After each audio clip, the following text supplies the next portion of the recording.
What's happened, everybody? Tyrone Bowman, live, global news. Welcome to the weekend edition of the broadcast, and I'll be getting started in a few moments. A lot has happened within the last 72 hours. I got a lot of territory and ground to cover. I'm working with some new equipment. I hope it's working out so far, and we'll see as we as we go along in the broadcast. So this is somewhat new to me. As I said before, we're working on getting the program to be a lot better than what it has been in times past in terms of its presentation, production, making it sound and look more professional as we go along. So once again, welcome to Tyrone Bowman Live Global News on this Sunday. A lot has happened since I was here on Thursday. And I will probably recap some things that you already have heard and know about, but I've got to give my my spin about it. So let's get started here. I'll be bringing you news and commentary from around the country and around the world as always. But I want to talk about this the meme that was discussed and talked about all on social media. I'm going to bring it up from Indisputable with Dr. Rashad Ritchie. And once we look at what he has to say about it, good morning. I hope our new equipment is working okay. It's a different flavor and a different look for me, but I'm going to do my best to work with it. So hopefully when I put this up from now on, it won't be slanted, it'll be straight. All right, check this out from Dr. Rashad Rishi, and we'll be back to talk about it. Before I play that, let me just say this regarding President and Michelle Obama. They were one of the finest couples that America has ever had in terms of their style, grace, their compassion, whether individuals agreed with his politics or not, because as you know, he represented the Democratic Party. So whether individuals agreed with his politics or not, in terms of him being a decent man and a decent individual. And during the 2016 presidential transition, he was extremely graceful to the Trumps. It was a peaceful transition of power without any animosity, without any pretense, and it showed a lot of class at the same time. So I really don't understand what's going on here, but we're going to talk about it today. All right, check this out, and I'll get back to it. Dr. Rashad Ritchie from Indisputable. Donald Trump decides to post a racist post about, well, President Obama and Michelle Obama. Put it up, full mass. Here we go. Trump posted an AI video of Barack and Michelle Obama as apes in a jungle with the song "The Lion Sleeps Tonight" in the background. And now remember, this is during Black History Month. The Obamas briefly and suddenly appear near the end of the short video, which promotes false claims that voting machines helped steal the 2020 election, with their faces superimposed onto the bodies of apes. As the images appear for about 1 second, the start of the song "Lion Sleeps Tonight" plays in the background. The longer version of the video, first published online in October by the same X account with this watermark. The video Trump shared cast the president as a lion while portraying prominent Democrats and liberals as animal characters from Disney's The Lion King. The longer video also depicts Hillary Clinton as a warthog and the New York mayor, Bondani, as a hyena. The White House does have a response, but I don't want this to get lost in the back and forth. Obviously, it's racist. Obviously, it's bigoted, okay? There's another point in this that goes to what just happened in Fulton County. Once again, they are starting the rhetoric of a stolen election again. They're starting the rhetoric. So this was the genesis of the post about stolen elections from 2020. They just raided the Fulton County voting hub and illegally took voter information that was currently under court review via a motion from the Department of Justice. And instead of waiting for their court review to give them clearance or no clearance in order to do this insanity, they decided to file a criminal warrant against Fulton County and utilize that as their auspices to then steal voter information with the DNI appointee in charge. All right. So the White House has a response. In a response, if you call it that, and I'm going to read the response from a different source. I just wanted to play that portion of this video from Indisputable. Let me respond to a comment real quick. Quote, even though I don't agree with your politics, I do enjoy your voice and commentary. I'm not a politician, but I thank you for the comment. I'm a commentator, I'm a broadcaster, and I am a law student. And that's the difference between me and a lot of individuals on YouTube. I'm a serious law student. I'm not one pretending to be. And I'm a serious commentator and a serious journalist and broadcaster. See, what I do here, I give everybody an opportunity to voice his or her views and his or her opinions, whether I agree with them or disagree with them. But when something is blatantly racist and bigoted, then I have to address it. It doesn't have to do with being a Republican or a Democrat. Depicting the Obamas as apes, baboons, and gorillas is despicable. And they didn't respond in kind to that because you know what this is, ladies and gentlemen? This is a ploy. Going into the midterm elections, this is about deflection. The Republicans have nothing to run on, so they have to go back to the old playbook denying about elections. We were robbed. They stole. They're evil. We're good. They're bad. They won't talk about the economy. They won't talk about ICE. They won't talk about Medicaid, Medicare. They won't talk about homelessness. They won't talk about the real problems that are going on in the country leading up to the midterm elections. And the only way that they can try to keep the MAGA together is to keep racism and bigotry at the forefront. Hitler did it. Stalin did it. Mussolini did it. King Leopold II did it. And it's still going on today. It's the same old playbook, tried and true. I told you all a story, but folk didn't want to hear about it because they wouldn't take the time to check it out. You need to watch the movie Wag the Dog. Watch the movie Swordfish. Wag the Dog is real. Swordfish, it's real. Millions and millions of people are going to rise up and come to the polls in November because they are tired of what's going on. The inept Republicans are sitting back because they are scared. They're scared to be criticized. You know, let me tell you something you all don't know. My late mother, God rest her soul, she was a Republican, a lifelong Republican.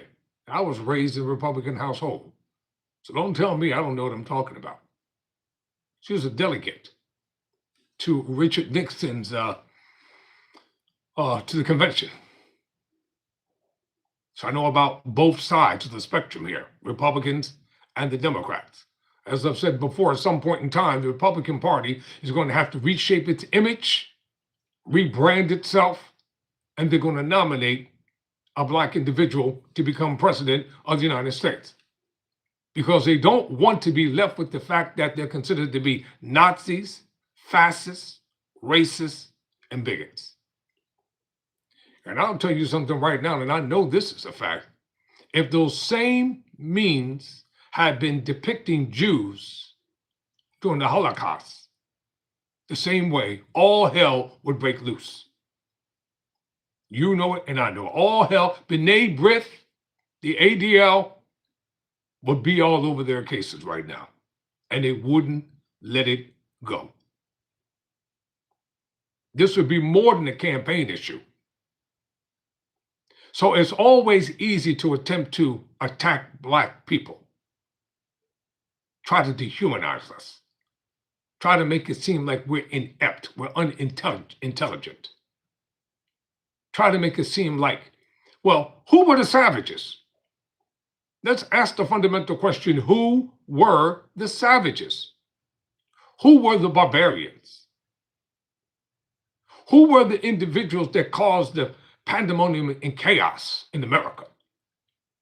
Who were the individuals that savagely brutalized and murdered millions and millions and millions of indigenous people, the original inhabitants of the Americas? Republicans have nothing to run on. In terms of not apologizing, we don't care, because we already know what it's about. It's a ploy. This is about distraction. This is about the Steve Bannon playbook. This is about Stephen Miller and Project 2025. And that's why you all should not allow yourselves to be distracted from the central and core issue that's going on in the country.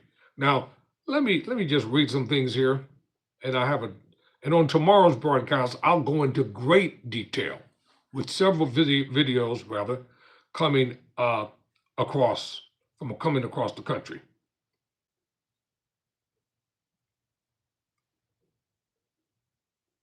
All right, according to NPR, I want you to listen to this. According to NPR, Trump refuses to apologize after posting racist meme of the Obamas. Trump's racist post came at the end of a minute-long video promoting conspiracy theories about the 2020 election. After deleting the post, Trump told reporters, quote, "I didn't make a mistake," end quote. In other words, it was intentional. If someone says they did not make a mistake, that means that they meant to do what they did.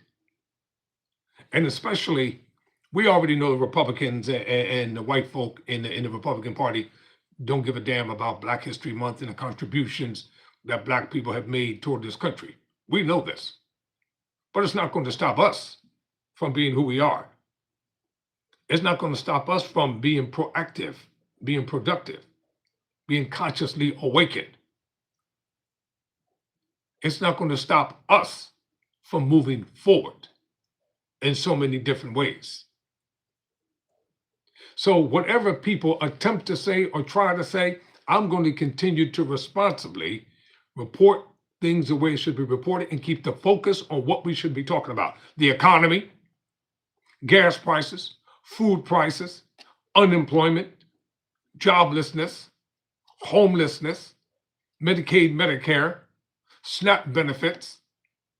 We're going to continue to talk about it over and over and over again. So this is according to NPR News. This article was written by Deepa Shivaram. In the first week of Black History Month, President Trump posted a racist depiction of former President Barack Obama and First Lady Michelle Obama on social media. A video clip showing the Obamas' faces on apes. The post was later deleted, and the White House blamed the staffer for, quote, erroneously posting it. What staffer? Notice they always want to blame somebody. If it's your post and if it's your network, how would someone have access to your account? It doesn't add up. On Friday evening, Trump refused to apologize for the post. "I didn't make a mistake," he told reporters aboard Air Force One. The post was one of dozens Trump shared in the middle of the night on his platform Truth Social and came at the end of a minute-long video promoting conspiracy theories about the 2020 election. Here we are in 2026, still talking about 2020. Well, what about the insurrection that occurred? That was not a peaceful demonstration. All the video footage is still out there. The carnage that was done, the destruction that was done. Several people were killed. And there had been a bunch of black people who had caused an insurrection on January 6th. At that time, every last one of them would either have been given the death penalty, or they would have stood before a firing squad. You know it, and I know it. It's a double standard. And many of the people who received pardons are still out there committing crimes right now. They're not even grateful for the presidential pardons that they received, because now they think they have a carte blanche rather, to go out there and commit even more insidious crimes. White House Press Secretary Caroline Leavitt defended the clip before it was deleted, saying, "Please stop the fake outrage," end quote. You don't know what the hell you're talking about. It's not no fake outrage. Suppose somebody depicted one of them looking like an ape or a gorilla or a baboon. Suppose somebody depicted them having on Nazi outfits with the Nazi salute. They wouldn't like that. Now, would they? Fox News would be all over it. The Republicans would be all over it. All the Republican talking heads would have a whole lot to say. This is an outrage. This is an insult. This is uncalled for. This is a deliberate attempt to bring harm and shame to the United States of America. Phony outrage at that. And the reason why I don't like the Republicans has nothing to do with them as people. I hate their politics, because their politics is full of racism and bigotry all the way around. That's why I don't like them. You can talk about being God-fearing, carry your Bibles, sell your Bibles, all that kind of stuff. The way you behave is the way you live behind closed doors. There are no two versions of an individual. Either a person is what they are, or they're not what they are. And whenever black people open up their mouths and start speaking, some white folk have a problem with it. But it's okay for the Asian community, the Asiatic community. It's okay for any other group of people to protest, to speak, to raise money, to be offended, and demand that people retract and apologize, because people think that black people are always just going to sit around and be picked on. We've already been through a hell in America. Our ancestors have already paid the price. That's why we're not going to be out there in these streets protesting for what? What are we protesting for? Go back and look at real, genuine, authentic history. No matter how many times you try to tell a lie, it's still a lie. No matter how many times you try to rewrite history and whitewash it, you'll never rewrite it. You'll never whitewash it, because we know the truth and we have the facts on our side. You'd have to destroy every book in every bookstore. You'd have to destroy every book in every library, periodicals, magazine articles. You'd have to eradicate everything from the publishing companies to try to erase the real, genuine, authentic history about black people here in America. Leavitt said it was from an internet meme that depicted Trump as king of the jungle, while Democrats are shown as characters from The Lion King. BS. She has to say that because that's her job. Trump's clip did not include any of the longer video Leavitt referenced to, which also includes other Democrats such as Representative Alexandria Ocasio-Cortez, the New York mayor. Yes, it did. It showed it all. It didn't show because it was edited and then it was shown at a different time. Well, why don't they depict Republicans then? I mean, if you want to depict people, depict the Republicans as well. See, that's why a lot of people are going, even in the Republican Party, y'all gonna be in for a rude awakening because Republicans are trying to steal the election even before it gets started. That's why they're spreading all these baseless claims, all these baseless lies. It's called psychological implantation.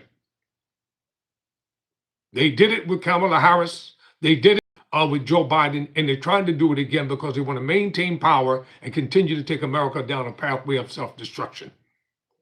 Some people will do anything to stay in power at any cost. They don't care what the ramifications are as long as they are in power. Let me tell you all something. For those of you that are students of the Bible, you better read about King Nebuchadnezzar. Read about King Ahaz. Read about those kings. You know, when Almighty God is tired of something, he himself will step in. Things are written biblically for a reason and for a purpose. King Nebuchadnezzar thought he was the everything, the end all to be all, until Adonai, Elohim, humbled him. And where is the outrage coming from the so-called evangelical white Christian community? There is none. You know why?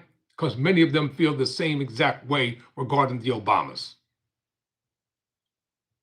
That's the sentiment of their hearts as well. I know a lot of racist people.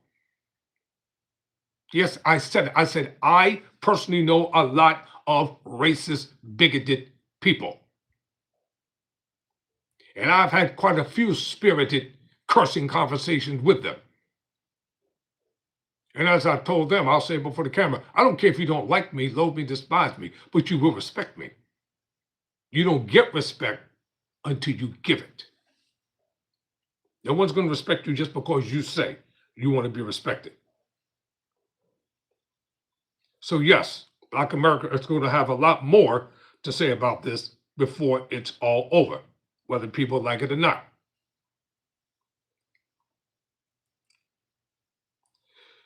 All right, finally, the one black Republican senator who hasn't been heard of in over a year, plus Tim Scott. This is what he says.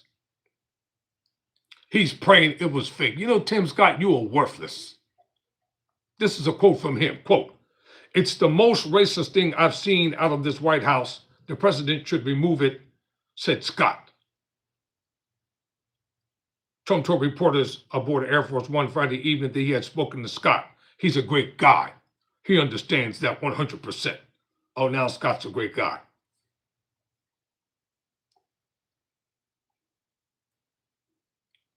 Asked if the post had hurt Republican support among black voters, Trump said no. "We did criminal justice reform. I did the historically black colleges and universities. I get them funded. Nobody has been. And that's why I got the highest vote with male black voters that they've seen in many, many decades." The reason why Trump received angry male black voters vote for him because they couldn't stand Kamala Harris. I'll be right back, right after this.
Thank you, ladies and gentlemen. Tyrone Bowman Live Global News. This is the first segment. I'll be moving on to the second segment in a moment. So I left before I took a quick break by saying the reason why 2.5 million black people voted for Trump is because these angry black men were pissed off with Kamala Harris because they blamed her for all the black men in California being locked up while she was the attorney general. What about all the white, racist, bigoted attorney generals who came before her and locked the black men up? Where was the outrage for them? Where was the protest for them? Where was the disdain for them? It was easier for them to try to pick on a female instead of a male. Where's the outrage for the entire criminal justice system that disproportionately locks up black men at a far greater rate than anybody else? Black colleges and universities have been stripped of major funding. So that's why it's important that people go ahead and do their own research for themselves. Most Republicans, they just sit around and listen to Fox News and Republican racist radio. They don't think for themselves. They don't read things for themselves. Not all, but the vast majority of them. And the central point that I'm making is this simple. You better keep your eyes on the prize when it comes to the midterm elections as I get ready to move on to the next segment here. You better keep your eyes on the prize going into the midterm elections, because a lot of crap is going to be spewed. A lot of falsities is going to be spewed via social media. And I'm going to continue to talk about the economy, Medicaid, Medicare. I'm going to continue to talk about seniors. I'm going to continue to talk about homelessness and all the things that are of great importance here in this country.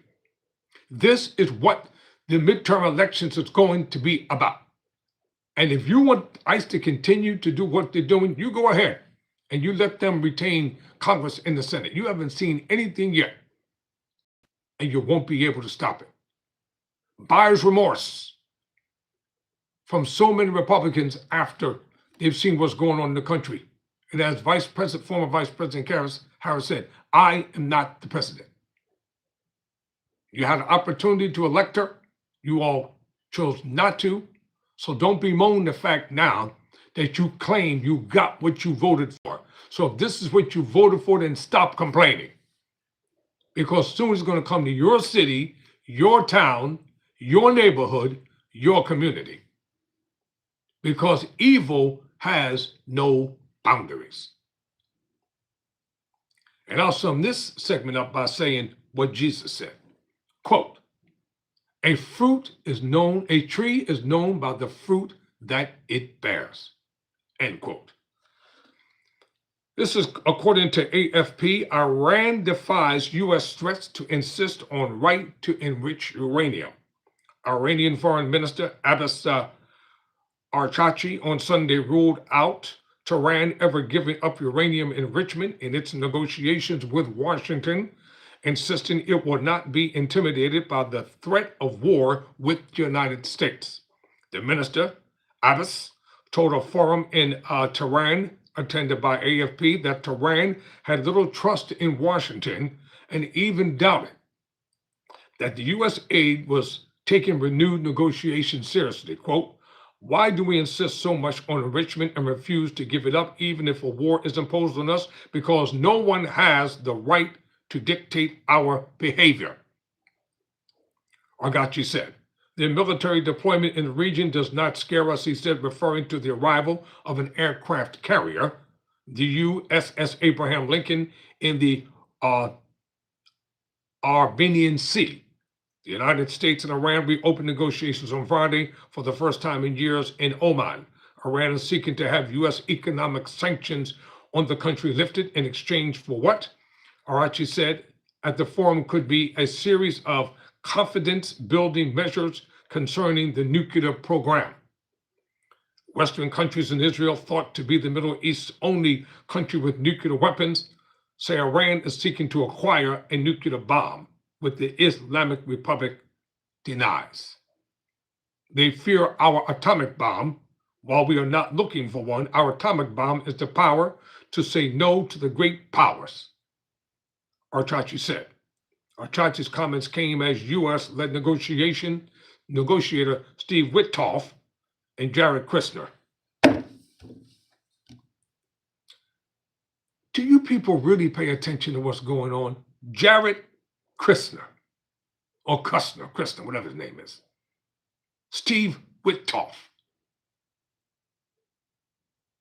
They're all a part of the same group. They're all a part of the same club.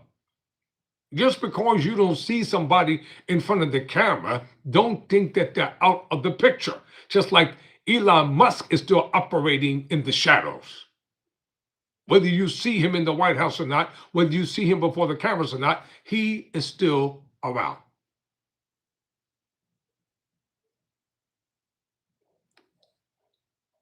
U.S. Military Central Command said the top officials visited the nuclear-powered vessel. In a social media post, Witkoff said the aircraft carrier and its strike group was keeping us safe and upholding President Trump's message of peace through strength. The threat of war continues to hover over the negotiations, even as Trump calls the talks very good, said Iranian President Mossad Pezeshkian posted on social media that they constitute a step forward. And next up here, let's go over to the Washington Post. Japan's firebrand leader is on track for a big election win, exit polls are showing. This article is written by Leo Sands. Japan's firebrand Prime Minister, Sani Takachi, and her Liberal Democratic Party were on track for a big victory in snap election Sunday, according to exit polls, probably securing a robust parliamentary major and broader public mandate for her conservative agenda. The election was driven by enthusiasm about Takachi's Japan's first female prime minister, and early exit polls appeared to affirm a strong appetite for her Japan first approach. Everything is first. You notice that everybody put the first there. America first, Japan first. Everybody wants to be first. I think Black people should be a part. We should be first to admire our own culture, first to admire our heritage, first to admire the contributions and things that we have contributed to this country's economic and sustainable growth. We should be first in acknowledging that we can work together, build together, succeed together, strive together. We should be first to acknowledge that. I don't care what type of negative, satirical caricatures they try to portray about us. I pay it no mind, because they got the same mess, the same verbiage, the same trash, the same crime in their communities as well. They try to keep it buried and they try to keep it hidden.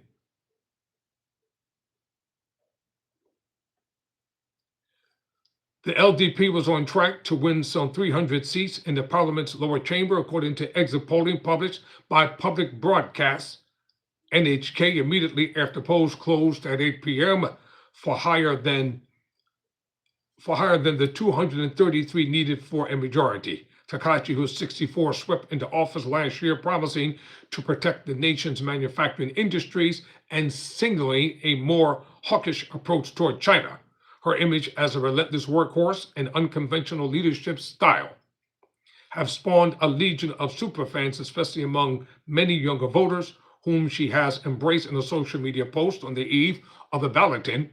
Takachi appeared to voters for their support and framed the election as a crucial junction for Japan. We stand at a crossroads for dramatically changing the nation, she wrote in campaign speeches. Takachi has focused on economic issues and called for more restrictive immigration measures. She also said she will boost Japan's offensive military capabilities and lift the ban on lethal weapons exports, signaling the shift from some of the pacifist principles adopted by Japan after World War II. So since becoming prime minister, Sakachi's unusually blunt statements about Taiwan have also inflamed tensions with Beijing. Wow, that's a mouthful right there, is it not? All right, let's go to the Texas Tribune. This is important, pay attention to it. According to the Texas Tribune, in an article written by Evertlet, 2 cases of tuberculosis have been detected at the El Paso ICE facility.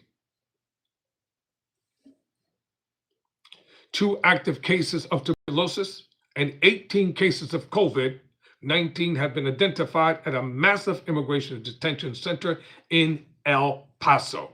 U.S. Representative Veronica Escobar disclosed the cases a day after her Friday visit to Camp East Montana, the 5,000-bed tent facility the federal government hastily built on the Fort Bliss Army base. The city of El Paso later confirmed cases, Escobar said on X. Many of the chronic issues that I had reported out to the public and to members of my committee persist. Around 3,100 people were being detained at the facility at the end of January, including 325 women, according to Escobar, and around 1/3 of detainees have a chronic illness, and around 200 to 300 detainees require daily insulin. U.S. Immigration and Customs Enforcement has not yet responded to questions seeking comment. News of the infections have come less than a week after 2 cases of measles were identified at a different immigration detention center, South Texas Family Residential Center, 70 miles south of San Antonio. The facility was placed on a lockdown on February 2nd. The cases of tuberculosis and COVID-19, 2 diseases that spread through the air, have underscored concern about the conditions at Camp East Montana and other immigration detention centers. Immigration rights organizations have been warning about Camp East Montana's inhumane conditions, citing physical abuse and alarming medical neglect. So pay attention.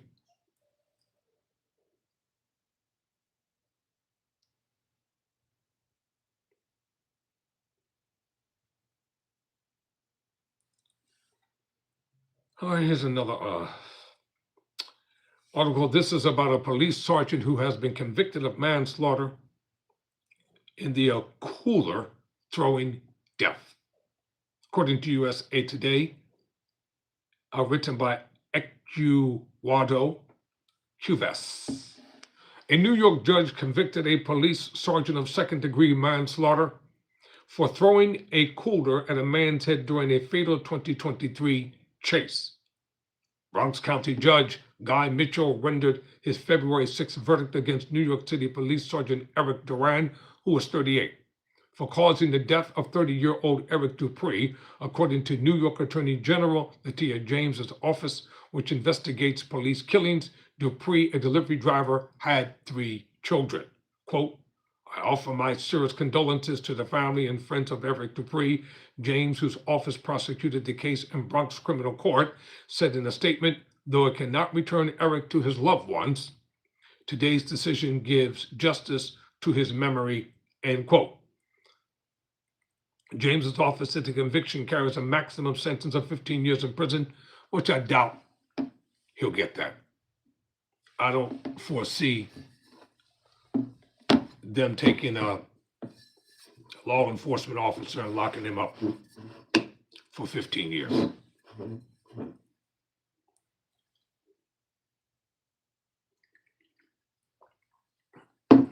I don't see it happening. And I'll tell you the reason why. Because somewhere along the line, it will be appealed and it'll probably be overturned no matter what the conviction is at some point in time. And just because somebody is a cop or a law enforcement officer, that does not make them God. That does not mean that every decision that they make is the correct decision to make. Sometimes they do get it wrong. Just like in many instances, they get it right. And they should be commended when they get it right. But But when they get it wrong, just acknowledge the wrong so you can get it corrected before too late. Duran reportedly faced assault and criminally negligent homicide charges, but those were dropped in the bench trial. Duran opted for a decision by a judge instead of a Bronx jury. After the February 6 felony conviction, the NYPD fired Duran in accordance with state law. The department said in an email Duran, a member of an NYPD narcotics unit in the Bronx, had been suspended without pay. Duran is the first NYPD officer in nearly a decade to be convicted for killing someone. In February 2016, police officer Peter Lang was convicted of second-degree manslaughter for fatally shooting an unarmed man in a Brooklyn stairwell. Well, this is not over. I can tell you, this case is far from being over. It will be appealed.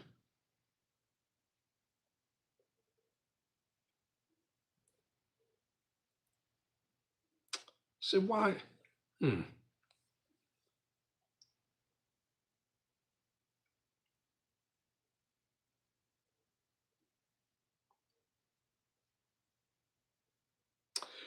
Now, while I'm looking for the story that I'm looking for, if there is a story that you want me to talk about, you need to let me know. Because I can't cover everything, even though I try. I do a lot of research and a lot of studying. Hit me up at my email at TyroneBowmanSenior@gmail.com. If you like Tyrone Bowman Live Global News, kindly subscribe to the channel. And if you want to support the channel, the Cash App is up on the screen. You'll see it, which is $PIEXEL4. Ladies and gentlemen, before I go, I want to see if I have any more news here. So I got a question for those of you in the comments section. Who do you think or believe is going to win the Super Bowl today, the Patriots or the Seahawks? It'd be interesting to know. You think the Patriots are going to win, or the Seahawks?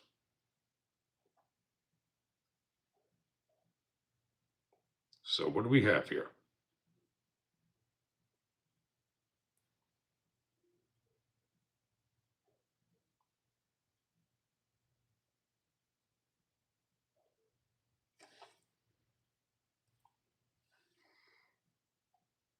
Okay, someone says the Patriots. All right. I don't watch football. Mama said it was the devil. All right, then. Listen to your mama. That's all I can say. So we got one for the Patriots. All right. Who thinks that the Seahawks are going to win? And I'm going to be honest with you. I have been so busy, ladies and gentlemen, with school and studying and researching and writing. I haven't had a chance to follow anything during the season. I'm not going to even lie. I'm not going to even pretend to know.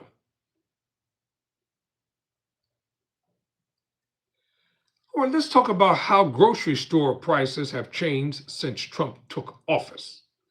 NBC News is tracking changes in the prices of eggs, bread, ground beef, chicken, and other grocery items to monitor the impact on consumers' food bills. Are President Donald Trump's policies bringing down grocery prices? In an article written by Joe Murphy and Jaya Chuan.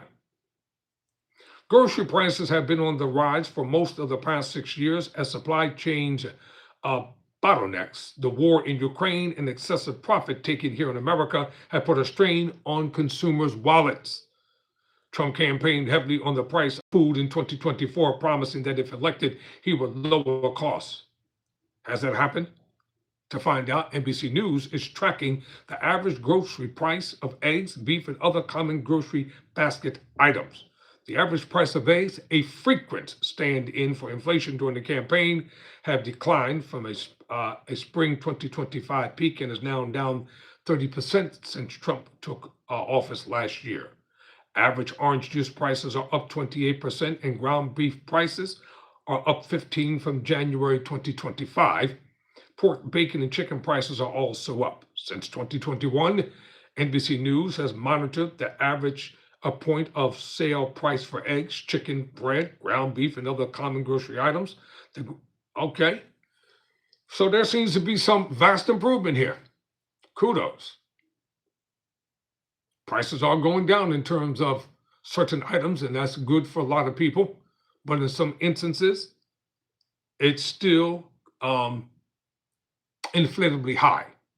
The grocery price data provided by the global marketing research firm NIQ is collected from real checkout prices paid nationwide at grocery stores, drugstores, mass merchandisers, selected dollar stores, selected warehouse clubs, and military commissaries. I know one place where prices are not going down, and that's Walmart.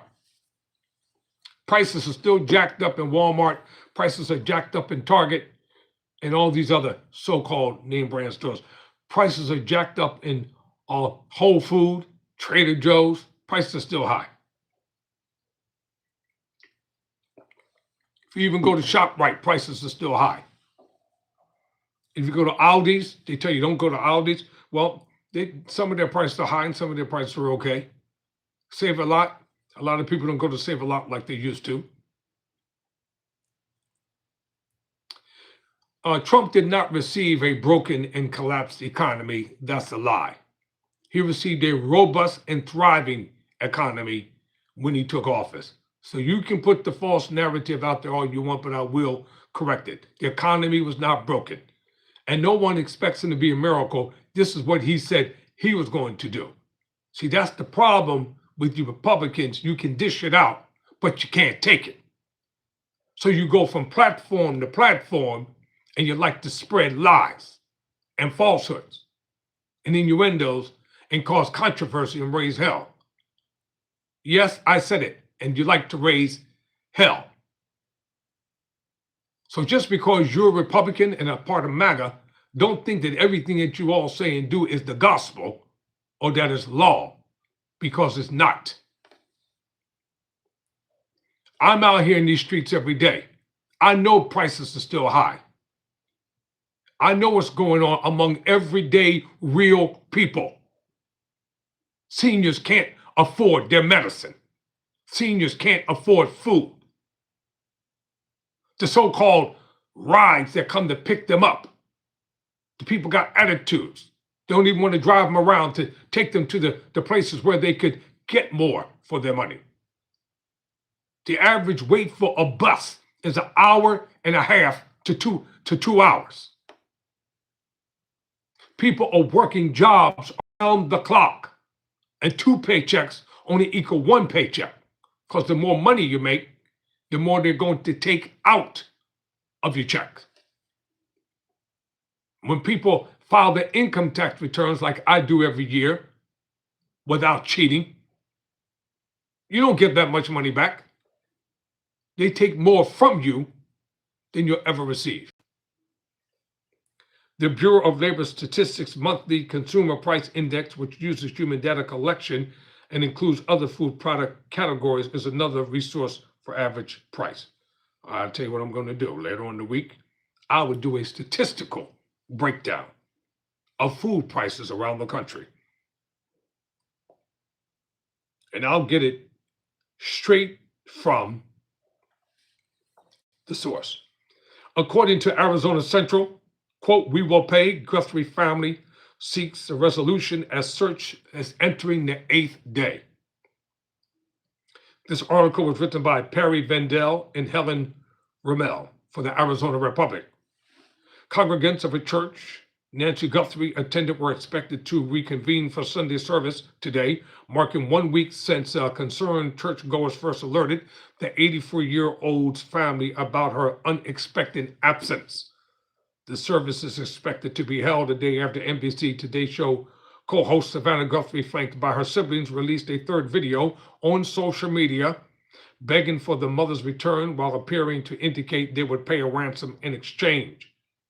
Quote, "We received your message and we understand," Savannah Guthrie said in the February 7 Instagram video, which lasts just a few seconds. "We beg you now to return our mother to us so that we can celebrate with her.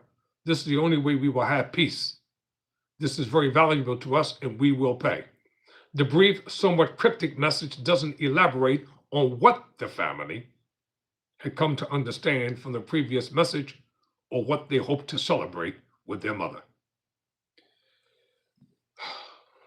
Ladies and gentlemen, this is a very, very sad case here. Very sad. And I hope and pray that at some point in time that the mother is returned safely before it's too late. All right, ladies and gentlemen, this is going to be it for me for Sunday. Hopefully I'll be back on tomorrow working with this new equipment. I'm going to try to perfect it even more. It seems to be a lot easier for me to maneuver around now that we, oh, by the way, shout out to one of our subscribers who paid for this equipment that I'm using right now. As I told you before, if you send contributions or donation, we will take it and we'll make it work to perfect and to build and to grow. Until next time, thank you all for watching. Thank you all for your comments, pro and con in the midst. Let me see real quick. So they'll never get it. It's all good. Thank you all, as I said, thank you all for watching. Thank you for stopping by on this particular Sunday. Remember, keep your eyes on the prize. Stay focused as the midterm elections are coming up. Never surrender. Never quit.